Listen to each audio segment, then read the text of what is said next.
미국의 항공기업인 보잉이 가장 우려하던 상황이 현실화되었습니다.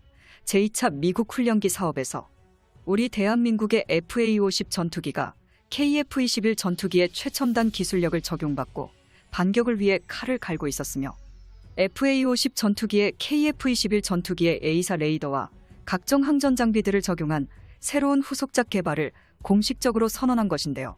이번에 새롭게 개발될 차세대 전투기의 명칭은 TF-50으로 FA-50 공격기와 T-50 훈련기의 기능을 모두 통합시켰다는 엄청난 장점을 지니고 있습니다.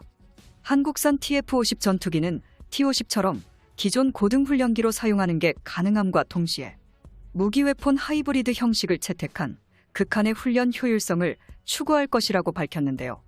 이것은 즉슨 이름은 훈련기인데 T-50 훈련기와는 달리 F가 뜻하는 파이터가 이름에 붙었으며 비상 상황 발생 시 T를 뜻하는 훈련기에서 F형 공격 전투기로 전환한 후 무기체계를 탑재해 곧바로 실전 투입을 진행한 뒤 화력을 지원하는 전투 수행까지 모두 가능하다고 카이는 설명했습니다. 대한민국이 꿈꾸는 이 모든 계획을 한마디로 정리하자면 이렇습니다. TF-50이란 차세대 훈련 전투기는 기존 훈련기처럼 조종사 훈련이 즉석으로 가능함과 동시에 다른 국가들의 훈련기에는 없는 하드포인트로 인해 무장을 탑재한 전투폭격기 훈련도 굳이 공격형 전투기의 수요 없이 모두 가능하다는 신개념적인 이야기입니다. 또한 한국의 협력자 록히드 마틴은 미국 공군이 보잉의 T-7 훈련기가 생산 라인 관리에 실패해 총 400대의 항공기를 긴급하게 원하고 있다는 걸 알고 있으며 400대의 수요를 위해 한국과 긴밀히 협력. 이에 알맞게 한국은 첨단 디지털 디자인, 간소화된 소프트웨어 계획, 개방형 시스템 아키텍처로 승리를 거두겠다는 계획인데요. 또한 한국산 TF-50 항공기가 조종사 육성과 최전선, 전투기 비행대 사이에 다리 역할을 하기를 원한다고 밝혔습니다. 새로운 형태의 항공기로 임무를 분담하여 차세대 훈련기에 관한 비용을 절감하고 전투 임무를 위해 최전선 항공기를 미국이 확보하게 될 것이라고 언급했습니다. 우리 회사는 보도 자료에서 공군의 훈련기 소요와 해군의 에어크래프트 함재기 소요를 언급하며 TF-50은 보잉보다 훌륭하게 미공군과 미해군의 각각의 고급 전술 훈련 프로그램에 대응하겠다고 선언한 것을 보아 이번 2차 미국 훈련기 사업에서 대한민국이 작정하고 보잉을 짓누르기 위해 계획을 실행에 옮긴 것 같습니다. TF-50은 레이더와 전자전 시스템, 전술 데이터 링크 및 기타 기능을 포함하는 추가 개선 사항이 있는 지금까지 본 적 없던 전투훈련기로 구성되어 미국 항공, 전투사령부 요구 사항을 완벽하게 충족합니다. 라고 한국항공우주산업은 설명했습니다. 미래에 나타날 미국 정부의 모든 새로운 요구 사항은 한국에게 유리하게 흘러갈 것인데요. 1차 훈련기 사업에서 보잉에게 탈락한 한국과 록히드 마틴 컨소시엄은 그 이후로 경제성을 가능하게 하는 동시에 개발, 생산, 업그레이드 및 응답성을 가속화하는 디지털 엔지니어링 및 개방형 아키텍처에서 상당한 발전을 이루는 데 성공했습니다. 강력한 경쟁력을 갖춘 것이죠. 이렇듯 한국항공우주산업과 미국의 록히드 마틴은 KF-21 전투기와 F-35 전투기의 경쟁 관계를 가지고 있지만 훈련기 사업 면에서는 오히려 군사무기 동맹을 맺고 TF-50 전투기를 개발한 뒤 미군 2차 훈련기 교체 사업에 출사표를 공식 발표했습니다. 이러한 상황 속에서 경쟁사인 보잉의 끊임없는 삽질로 인하여 한국산 TF-50 전투기에 강력한 수출 청신호가 켜졌습니다. 최대 40조에 달하는 미군 훈련기 사업 전 보잉의 T-7 훈련기의 기술적 실수와 기만이 연속적으로 드러남에 따라 이미 이라크와 필리핀, 태국 등 여러 국가에서 성능이 입증된 T-50 훈련기 베이스가 미국에서 주목받게 되었습니다.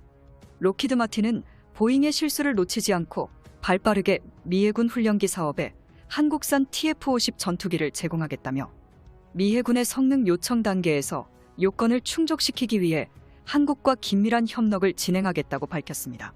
현재 미국 해군은 도입된 지 30년이 지난 T-45 고스호크의 안정성 우려로 새로운 훈련기 교체 사업을 추진하고 있습니다. 훈련기 교체 프로그램에 따라 오는 2028년 안에 신규 도입을 목표로 잡고 있죠. 해당 사업은 미해군판 TX 프로젝트로 불리며 사업 자체만으로도 총 10조 원이 넘는 대규모 사업입니다. 한국 공군의 자랑 TF-50 전투기는 상당히 기념비적인 항공기로 불립니다. 한국에서 최초로 제작된 마하 1.5에 달하는 첫 번째 초음속 훈련기이기 때문인데요. 바로 직전에 만들었던 KT-1의 최대 시속이 650km의 터보 프로펠러 훈련기였다는 점을 고려해보면 한국의 TF-50 전투기 개발이 얼마나 큰 도전과 모험이었는지 한눈에 알 수 있었습니다. T-50 훈련기의 동체를 포함해 한국산 레이더와 고출력 엔진을 채용해 전투기에 가까운 우수한 기동성과 탑재량을 가지게 된 우수한 초음속 항공기 TF-50 전투기는 일반 전투기보다 저렴하지만 우수한 성능을 원하는 개발도상국들의 해외 수출이 활발하게 이뤄지고 있으며, 이러한 TF-50 전투기의 개발은 한국의 5세대급 전투기인 KF-21 전투기 개발에 초석이 될 것입니다. 한국산 TF-50 전투 훈련기가 아음속기가 아닌 초음속기로 개발되고 고성능 미사일 탑재 능력과 AESA 레이더 등 놀라운 수준으로 개량되었던 이유는 이것으로 분류됩니다. 미국의 노후 훈련기로 지목되어 대체될 대상인 고스호크의 성능을 압도적으로 따돌려야 하기 때문입니다.